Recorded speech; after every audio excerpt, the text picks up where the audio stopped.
Hey, it's Cooper here with an episode of Are You Kidding Me? I've had lots of individual conversations. Had a great opportunity to talk with my son from a different perspective. We talked about a lot of things while he was around. But one of the conversations that came up to me that was the perspective of fighting a conversation with an uneducated individual.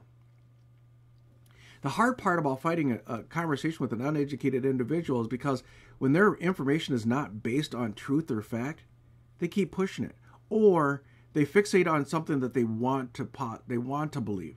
They want to have faith in believing that. It shows its ugly head in history. I mean, I got a perfect opportunity to talk to a guy who owns a Civil War gun.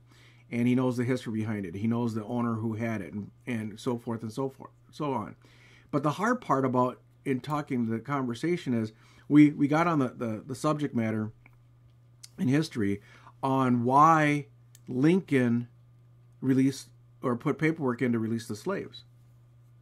And the truth of the matter is, if you want to think about history, is he needed bodies to fight the war. He never expected any of those bodies to survive.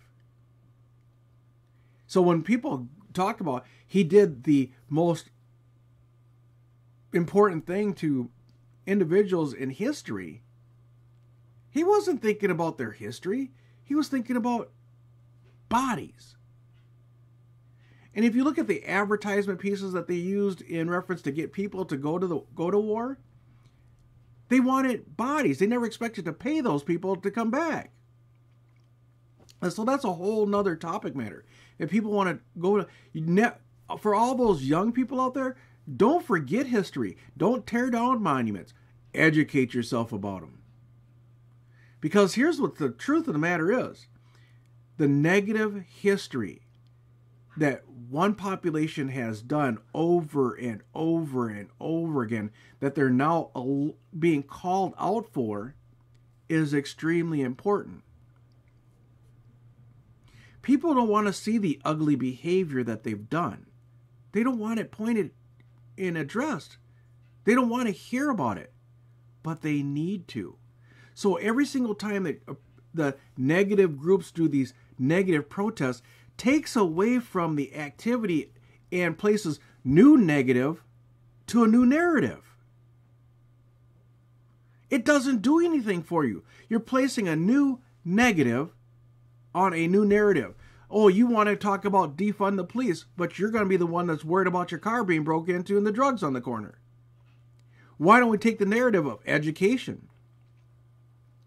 I get so frustrated because I see both sides of the fence. I understand being unjustly stopped. I understand being talked to poorly by the cops. I understand all that.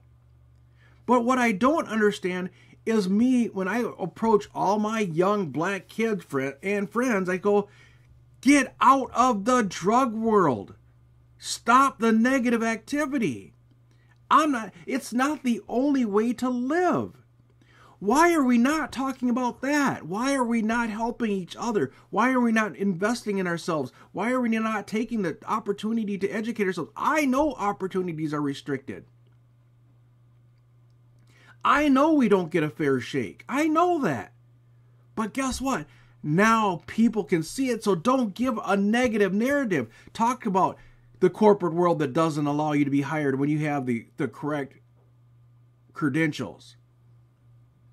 Talk about the only places that you're allowed to be successful is in sports and entertainment. And all you guys that are in sports and entertainment, movie actors, and who get a platform because you have cash, they're not treating you any better than they're treating me. Think about it. You got a marquee guy, well-spoken, trying to help his community, and one group of people are going to tell him, oh, just shut up and dribble. Those are the underlying statements of the problem. We're all equal. Nobody's life matters any more than the other person, but guess what? Treat me like my life matters. Be in outrage when somebody unjustly shoots a person of my color. No matter who they are, be upset about it. Put an end to it. Because only we the people can do that.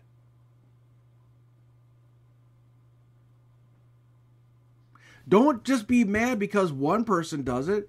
Be mad when all people do it.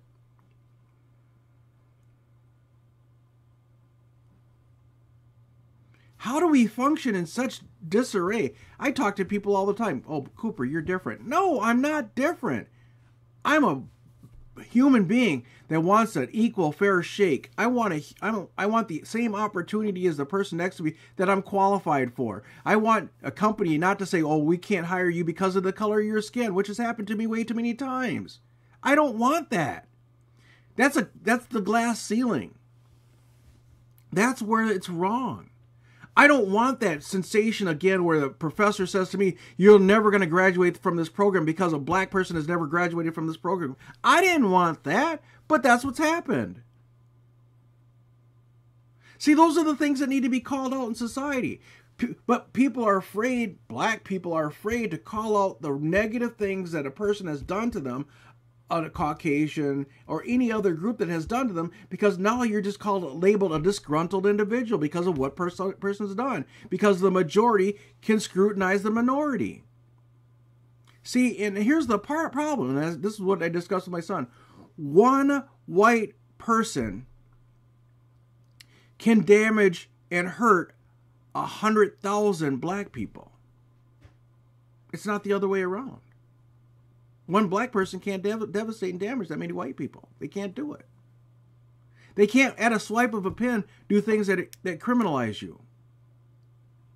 They can't, at a swipe of a pen or at a point of a finger, accuse you and devastate you for the rest of your life because a person pointed their finger at you and said, you did it.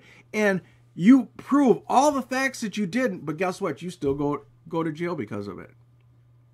That's the difference. That's where the problem is. That's what people don't see. Just because a person writes the paperwork, and guess what? I've been in the criminal system. I've worked the criminal system. Seen both sides. 18 years of age, driving down the road, get stopped by the cops. Oh, your name looks like somebody else's name, so we're taking you in because there's a warrant out for your arrest. No, the only warrant was I was black. Because the name, when you go through the paperwork, the person that they were looking for was Caucasian. Do I look Caucasian in this video to you? But my name was the same. So obviously I had to be the person. That's where the problem lies. The details. That's the stuff that people of non-color don't want to hear. Oh, that doesn't happen. That doesn't exist. So now you have it being seen. You have the 8 minutes and 46 seconds of people getting to see this is what does happen. You have the no knock warrant information going out there. This is what happens. You have the video of individuals chasing a guy down and shooting him. But this is what happens. But in the past, it was okay. In the past, it was covered up.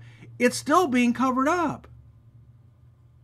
It's being covered up in the corporate world where you're not given the opportunity because you walk in the door for the interview and now you got the check against you because you walked in the door. You apply for a company and you send your application in. Oh, you're great. Your credentials look great. You walk in for the stand-up interview. Now you're all of a sudden overqualified or not qualified because of the color of your skin. Those are the things that happen that never get discussed. And people, oh, that's just your opinion. No, that's not my opinion. Those are facts. Those are facts. That's what needs to change. It's still the fight that needs to change.